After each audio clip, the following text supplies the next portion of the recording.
don't care what's working against us, so we got to keep moving forward. We got a problem. Bevelak was missing. He never made it home last night. Episode 7 is where Tulsa King stops hinting at war and finally declares it out loud. Dwight's circle is shrinking, his enemies are multiplying, and every alliance he built is now cracking under pressure. Dunmire isn't hiding in the shadows anymore. He's going for the jugular and the feds. They're practically salivating at the idea of Dwight taking the bait and detonating his entire future. This isn't strategy anymore. It's survival, and someone's going to lose big. You want to make me proud, then you gotta finish this. You could find Manfredi and end him.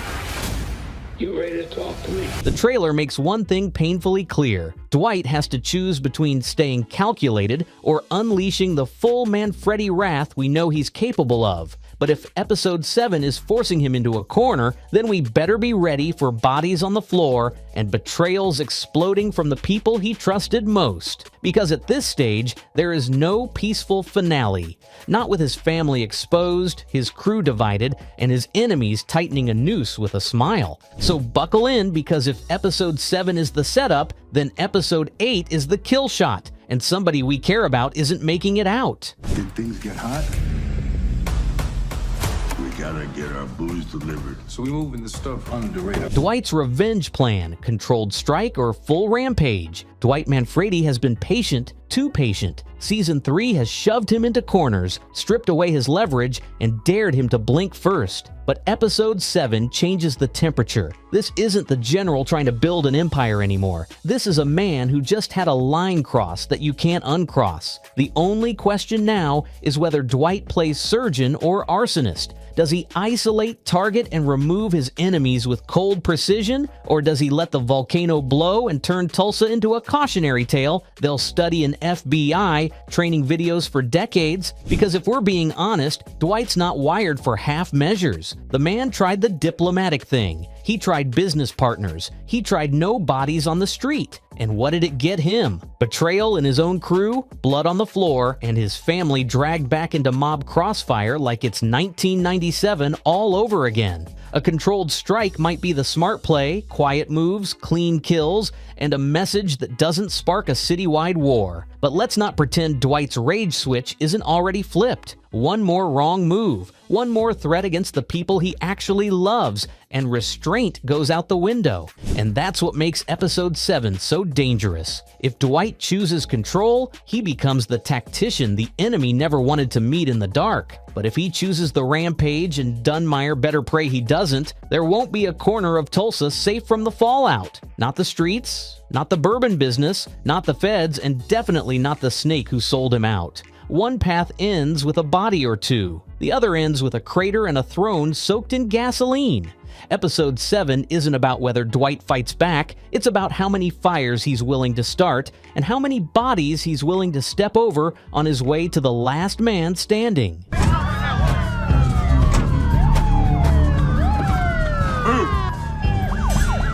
Move. Dunmire's endgame, the next escalation in the war. Dunmire isn't just reacting anymore. He's engineering the war now. After soft pressure, legal chokeholds, and psychological warfare failed to break Dwight, Jeremiah Dunmire is shifting into his final phase, escalation with intent. This is no longer about profit, territory, or even revenge. It's about domination. Dunmire wants Tulsa not as a business win, but as a symbol, proof that old money power doesn't bend to street-born kings. And the terrifying part? He's playing a long game Dwight never wanted to see, one where public perception, political pull, and private muscle all move in sync toward a single objective: wipe out Manfredi's foothold completely. And Dunmire knows Dwight's fatal flaw, loyalty. He doesn't attack the empire, he attacks the heart that runs it. Kidnappings, leverage, forced choices, and emotional traps have replaced gunfights and street hits. The Bourbon War was just the appetizer. His real strategy is to corner Dwight into one of two outcomes: jail or self-destruction. Because unlike street enemies who go for the kill, Dunmire goes for the slow collapse, the kind a man has to watch, feel, and swallow piece by piece. That's the cruelty of old money. They don't want you dead, they want you powerless. But Episode 7 is where his endgame stops being subtle. The gloves are off. The proxy players are stepping forward. Allies will turn, institutions will move, and blood will spill not as chaos, but as design. If Dwight goes nuclear, Dunmire is ready. If Dwight tries strategy, Dunmire is already 2 moves ahead. And if Dwight tries to protect his family again, that's exactly where the next strike will land. This isn't escalation by accident, it's escalation with a blueprint. And by the time episode 7 hits its peak, one thing will be crystal clear. Dunmire doesn't want a war. He wants a legacy built on Dwight Manfredi's ashes. I want to go tonight, please. I'd like to, but I think I need to go home. Think a little bit. Yeah? Tina in the crossfire, family is Dwight's greatest weakness. Dwight has survived mob hits, prison politics, snitches, and psychopaths, but the one battlefield he has never been able to control is his own family. And in episode 7, Tina becomes the bullseye everyone expected, but Dwight refused to accept. Dunmire, the feds, every vulture circling this war, has figured out the same truth. You don't beat Manfredi by shooting at him, you beat him by making him watch the people he loves bleed. And now Tina, the daughter who barely forgave him, is about to become the lever that determines whether Dwight stays the calculating general or explodes into something reckless, emotional, and catastrophic. The real tragedy: Tina didn't choose this life. Dwight dragged it to her doorstep the moment he planted his flag in Tulsa. Every enemy he's made, every ego he's bruised, every empire he's challenged has finally realized the cleanest kill shot is a family-centered one. And Dwight knows it. You can see it in how he hesitates, how he's suddenly unsure, how the general becomes just a father who is terrified of losing the one person he can't replace. It's Shakespeare, Mobster Edition, the sins of the past now knocking on Tina's door with blood and consequences. And if Tina gets caught in the crossfire, or worse, used as bait, Dwight won't think, won't plan, won't negotiate. He will scorch earth. And that's exactly what Dunmire wants. Dwight off balance, emotional, impulsive, and beatable. Episode 7 is setting up a cruel, inevitable truth. The war for Tulsa might not be decided in the streets, but at the dinner table. And when family becomes the battlefield, there are no clean wins, only scars, funerals, or revenge. We ain't done! This was not the right call. There will be blowback. Fix it. Sir, You will fix be it. blowback. You fix it. If your inspector would have done his job, we could have shut this whole shithole down. The feds tighten the trap. Will Dwight take the bait? The feds aren't just watching anymore, they're engineering the finale. Dwight thinks he's fighting Dunmire in the streets, but Washington has been quietly setting the chessboard piece by piece, waiting for him to make the exact emotional mistake they predicted. And now, the trap is tightening. Warrants, surveillance, anonymous intel drops, and conveniently timed chaos. The feds aren't trying to stop the war in Tulsa, they're trying to weaponize it. And Dwight, fueled by grief, rage, and revenge, is seconds away from taking their bait. To them, Dwight isn't a kingpin, he's a headline, a trophy, a career-making arrest that cleans up the city on paper while leaving it burning in reality. And nothing makes a mobster easier to cage than loss. A kidnapped ally, a dead crew member, a daughter in danger. It's all pressure, all leverage, all by design. They don't need to outsmart Dwight Manfredi. They just need him angry, sloppy, and swinging at ghosts until they swoop in with the cameras rolling. That's the game. And right now, Dwight is playing right into their script. The terrifying part? He doesn't even see the real checkmate coming. Episode 7 is setting the stage where the feds don't just want Dwight behind bars, they want him to finish their dirty work for them. Take out Dunmire, dismantle the chaos, leave bodies on every corner, and then walk right into handcuffs believing he won. Will Dwight wake up before the finale hits? Or will his revenge mission make him the easiest takedown of his career? That's the question episode 7 is built around. Felon now parading around here like he's legit has basically stolen what is mine. Episode 7 as the final setup. Who won't make it to the finale? Episode 7 isn't just another chapter, it's the calm before the car bomb moment where every storyline is wired for detonation. Tulsa King has been stacking betrayals, alliances, and powder keg grudges since the premiere, and this is the point in the season where Sheridan loves to flip the board and kill off a character we thought was safe. Episode 7 is the staging ground, the last breath before the finale swings the hammer. If Season 3 has a red wedding moment, this is where the fuse gets lit. Because let's be blunt, not everybody is making it out. Dunmire's war is peeking and lurking like a problem that refuses to die, the feds are circling, and Dwight's inner circle has gotten way too comfortable for a show that lives on shock value. Episode 7 is about who's on the chopping block. Hour, where every friendly smile becomes suspicious, every phone call feels like a setup, and every ally starts looking like a future eulogy. Someone big has to fall to justify a finale that feels finale level, and Sheridan has never been shy about ripping out fan favorites for emotional collateral. So buckle up, because Episode 7 is the part of the season where the storytelling becomes cruel, strategic, and personal. Whether it's a betrayal inside Dwight's camp, a sacrifice that lands like a gut punch, or a revenge kill that spirals into full-scale chaos, this episode is built to hurt someone and make the audience feel it. The question isn't, will there be a death? It's whose blood will fuel Dwight's final war in Episode 8. If Episode 7 is truly the final march toward the Season 3 endgame, then Tulsa King has a choice. Play it safe and disappoint, or swing for the throat and make this finale unforgettable.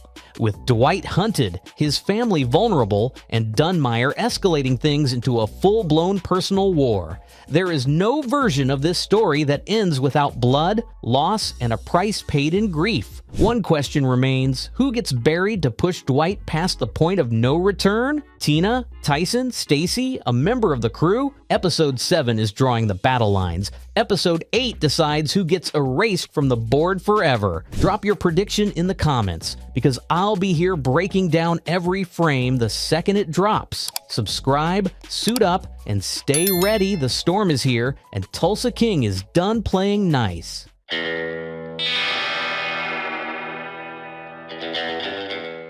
But the killing spree continues. Bikers, Chicky, we know everything. Everything you've been up to since you got it. If you thought the chaos in Tulsa King had peaked, think again, because Season 3, Episode 6 looks like the moment everything detonates. The line between ally and enemy has officially evaporated, and Dwight's empire is cracking faster than his patience. Dunmire's tightening the noose, Muso's playing chess with blackmail, and every friend Dwight ever made suddenly smells opportunity in the smoke. This isn't business anymore. It's personal, paranoid, and ugly. The kind of power struggle where the bullets might be the least dangerous thing flying around. Because when the walls start closing in and the loyalty starts rotting, every empire becomes the same: desperate, brutal, and drenched in betrayal. But there is only one son that I worship. And he was sacrificed in the name of the greater good, too. Dunmire's retaliation strategy: full-blown war or psychological siege. If Jeremiah Dunmire was the snake in the grass before, Episode 6 is where he starts coiling. His retaliation strategy isn't just about sending muscle, it's about sending a message. The kind that doesn't come with gunfire first, but pressure, paranoia, and silence. That's how old money plays the game. Dunmire isn't interested in blood for blood, he's interested in control. He knows Dwight's biggest weakness isn't his age or his enemies, it's his ego, and that's what he's about to weaponize. Expect Episode 6 to shift from chaos to calculation, with every move Dwight makes already countered 3 steps ahead by a man who doesn't need to swing to win. You have a problem with anyone out there? I'm just a phone call away. Sheridan's been setting this up like a chess match between two predators who don't even play the same sport. Dwight's still brawling in back rooms, breaking faces to solve problems. Dunmire's dropping contracts, bribes, and blackmail like landmines. We're watching a gangster from the street collide with a gangster from the boardroom, one fueled by instinct, the other by infrastructure. And honestly, Dunmire might already be winning. His war isn't fought with guns, it's fought with subpoenas, whispers, and high-end whiskey. By the time Dwight realizes he's in a psychological siege instead of a street war, it might already be too late. The brilliance and horror of Dunmire's play is how impersonal it is. He doesn't have to touch Dwight to destroy him, he just has to make the world around him crumble. His allies question him. His business partners pull out. The city starts treating him like the ticking time bomb he's become. It's the slow bleed, the kind that doesn't end with a firefight, but with a man forced to admit that power built on fear can't stand against power built on systems. If this episode delivers what the trailer teases, Dunmire isn't retaliating, he's already reclaiming Tulsa, piece by piece.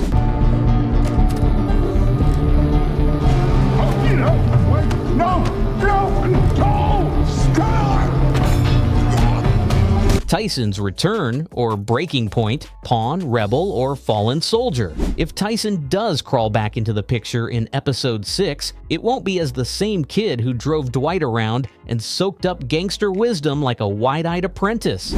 That version of Tyson is dead, chewed up by the weight of loyalty, guilt, and the ugly reality of what family means in Dwight's world. What we might be seeing now is the aftermath of a young man who's realized he's been a pawn in a game that was never his to win. Whether he's missing, captured, or playing ghost, one thing's clear: Tyson's silence is louder than any gunshot this season. This could be the breaking point episode for him, the emotional shrapnel from Cole's death. The bourbon fiasco and Dwight's unraveling empire has left him stranded between two lives: the street loyalty Dwight taught him and the self-preservation instinct that's finally kicking in. Sheridan loves his redemption arcs wrapped in tragedy, and Tyson fits that bill perfectly. If he returns, don't expect a tearful reunion. Expect resentment, trauma, and a man who's seen too much for his own age. He might not come back to help Dwight at all. He might come back to end it. Tyson's role now feels less like right-hand man and more like a walking consequence. His choices are proof that Dwight's mentorship is as poisonous as it is protective. Every favor Dwight ever called in, every promise of loyalty, now feels like a curse that Tyson's desperate to shake. So if episode 6 dares to pull the trigger on his storyline, it won't be about whether he survives. It'll be about whether his return ignites the final spark that sends Dwight's whole empire into flames. Tyson is not thinking right at that moment, so you leave him alone in that dive? Family doesn't do that.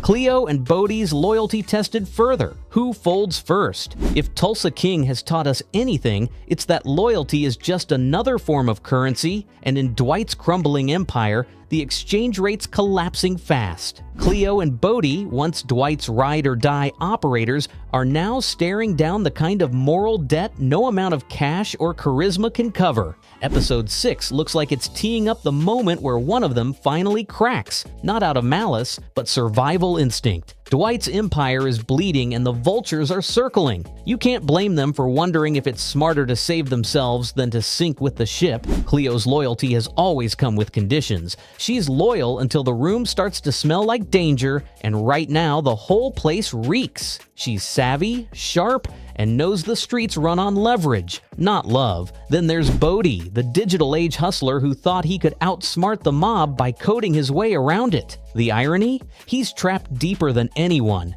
Every move he makes now risks exposure, and every secret he's holding could get him killed. Sheridan's setting them up like two dominoes wobbling in opposite directions. The question is, who tips first and who pushes? What makes this so juicy isn't just the betrayal, it's the why. Cleo might fold because she's tired of playing cleanup for Dwight's old-school blunders. Bodhi might fold because the feds, Dunmire, or Muso finally press the right digital button. Either way, when one of them caves, it'll send shockwaves through what's left of Dwight's family. And here's the kicker: Sheridan doesn't do clean betrayals. When loyalty dies in Tulsa King, it dies ugly, and it usually takes someone with it. Episode 6 might just be the moment Dwight learns that fear keeps people close until it doesn't. Did we or did we not shake on a deal? It was a bad deal, Jeremiah. For me and for my family. The bourbon deal's new fallout: clients, contracts, and corpses. The bourbon deal was supposed to be Dwight's classy way of laundering legitimacy into his empire, a toast to power dressed up in mahogany and glass. But as always in Tulsa King, every good business venture ends up drenched in blood and betrayal. Episode 6 is shaping up to show the hangover that comes after the high. And this time, the bourbon's gone sour. The investors are nervous, the contracts are shady, and the bodies? Well, they're starting to pile up like unpaid debts. What started as a slick business pivot is turning into a financial crime scene, and everyone with a stake in it is suddenly realizing that partnering with Dwight Manfredi means signing more than just a dotted line. It means signing your own risk assessment in blood. The most fascinating part here is how quickly the legitimate world starts to rot once it gets a whiff of Dwight's way of doing things. The clients who once saw a gold rush now see a red flag. Contracts meant to stabilize the operation are being weaponized as leverage. And somewhere behind the curtain, someone's moving chess pieces. Maybe Muso, maybe Dunmire, maybe even someone within Dwight's family. It's not just business turning ugly, it's business becoming personal. Because once corpses start turning up tied to corporate handshakes,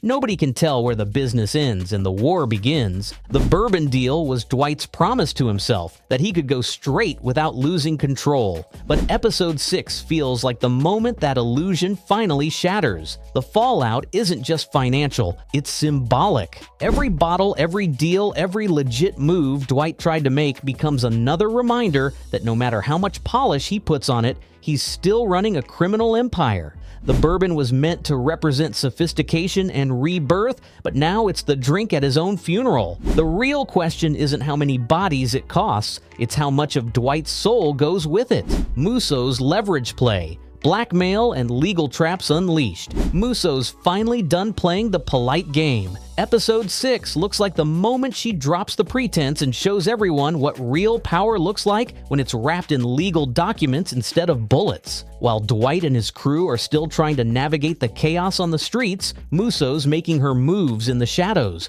pulling strings with lawyers, city officials, and backdoor deals. This isn't about brute force anymore. It's about precision. She's cornering Dwight not with guns, but with subpoenas, audits, and whispers in the right ears. The kind of warfare that doesn't spill blood, it spills secrets. And here's where it gets deliciously dangerous. Muso knows exactly how to weaponize Dwight's weaknesses. His family, his past, his so-called legitimate businesses. Everything he's tried to keep clean, she's about to drag through the mud and hang out for the vultures to see. This isn't just revenge, it's strategy. She's setting traps he can't shoot his way out of, the kind that bleed him publicly, force him to play defense, and pit his own people against him. When Muso starts dealing in blackmail and legality, it's like watching someone swap a knife for a scalpel. Less mess, more precision, and far more painful. If this is where the episode's heading, we might be watching Dwight's biggest vulnerability finally get exploited, not his enemy's muscle, but their patience. Muso's playing the long game, waiting for him to crack under pressure, for his empire to implode from within.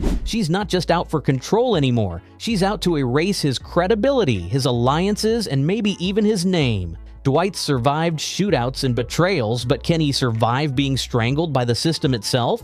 Because if Muso gets her way, the next hitman coming for Dwight might not carry a gun, just a briefcase. Family warfare. Tina becomes a target or a weapon. If there's one rule in Dwight's world, it's that family is both shield and shrapnel. And in episode 6, it looks like Tina's about to find herself right in the middle of that crossfire, not as collateral damage, but as the weapon everyone wants to use. The streets may be bloody, but the real war is moving into the living rooms, courtrooms, and front yards. Dwight's enemies have figured out something brutal. You don't take down the king by shooting at him, you go after the queen. And that's exactly what's happening here. Tina's life, her business, and even her name are turning into leverage pieces in a game she never wanted to play. But here's the irony. Tina might not be as defenseless as everyone assumes. After everything she's endured, her father's criminal shadow, the chaos he brings into her life, and the emotional toll that comes with being a McCluskey-level moral anchor, she's hardened up. This could be the moment where she flips the narrative, uses her father's playbook, and fights fire with fury. Maybe she's not the pawn anymore. Maybe she's the queen finally realizing her power on the board. Whether that means cutting deals behind Dwight's back or luring Muso into a trap of her own, this storyline feels like it's gearing up to turn Tina from a daughter into a force. And if this episode delivers on that promise, we're about to see the most personal kind of war. The kind where Dwight's biggest strength becomes his ultimate liability. Because family isn't just his reason to fight, it's the rope his enemies will use to pull him under. The question isn't whether Tina survives this, it's whether she chooses his side when the smoke clears. And if she doesn't, Dwight might finally learn the one thing he's refused to believe: sometimes blood isn't thicker than ambition. New rivals step out. Secondary players rise in the vacuum. When the big dogs start tearing each other apart, it's always the quiet ones in the corner who make their move, and Tulsa King Season 3. Episode 6 looks like the exact moment those secondary players start sniffing power. With Dwight stretched thin between Dunmire's counterattacks, Muso's shadow games, and the emotional warfare brewing at home, the cracks are showing, and in that vacuum, the opportunists step out of the dark. The side hustlers, the lieutenants, the overlooked, all ready to flip allegiances if it means climbing one rung higher. It's the jungle law of Tulsa. When the lion's distracted, the scavengers circle. And honestly, this might be where the show gets nasty. We're talking about low-level gang enforcers suddenly running corners, dirty cops realizing they can profit off the chaos, and even Dwight's supposed allies, the Cleos, the Bodhis, the club owners, quietly picking sides that benefit them, not the family. Every empire eventually rots from the inside, and this feels like that turning point. The people who once feared Dwight's wrath might start asking the one question that kills all loyalty: what's he really gonna do about it? But here's the dark twist. These secondary players could become the real threat, the kind that doesn't need a crown to burn down the kingdom. When Dwight finally looks up from the battlefield, he might realize the war he's fighting isn't even the one that matters anymore. The old order's collapsing, and the replacements aren't businessmen or mobsters, they're survivors. Cold, ambitious, and tired of waiting their turn. The real question for Episode 6? Can Dwight stamp out a dozen smaller fires, or will one of them finally light the match that ends it all?